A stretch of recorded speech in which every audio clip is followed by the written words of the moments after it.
আমরা আজকে যেতে চলেছি বায়ু ঢাকুরিয়া ব্রিজের ওখানে, আমরি হসপিটালটার ঠিক উল্টো দিকে। আর এখানে দেখো ও লেট করেছে বলে আমরা ক্যাবে করে পৌঁছে গেছিলাম বায়ু।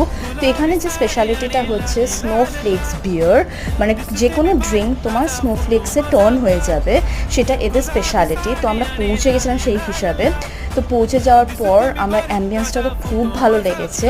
তো আমরা অর্ডার করে দিয়েছিলাম, একটা হচ্ছে আমপান্না স্নোফ্লেক্স, আরেকটা ছিল বিয়ার স্নোফ্লেক্স। তো এখানে আমরা এটাও অর্ডার করেছিলাম, ফিশ ব্যাটার ফ্রাইটা ডেফিনেটলি ট্রাই করে দারুণ ছিল। আর এখানে আমারটাও চলে এসছে স্নোফ্লেক্স আমটা খুব দারুণ ছিল। দেখো টেক্সচারটা স্নোফ্লেক্সের খুবই ভালো ছিল, খট্টা মিঠা। আর ওর বিয়ারটাও চলে এসেছে, বিয়ারটা কিন্তু অরেঞ্জ আর বিয়ারটা মিক্স ছিল, তো খুব সুন্দর খেতে ছিল। তো পৃথ্বীর তো চট করে সব কিছু পছন্দ হয় না, তোমরা সবাই জানো। তো পৃথ্বীর যখন পছন্দ হয়েছে তাহলে তো হেভি ব্যাপার, কিছু ব্যাপার আছে বস। তো ডেফিনেটলি তোমরাও গিয়ে ট্রাই করে আসো থামস।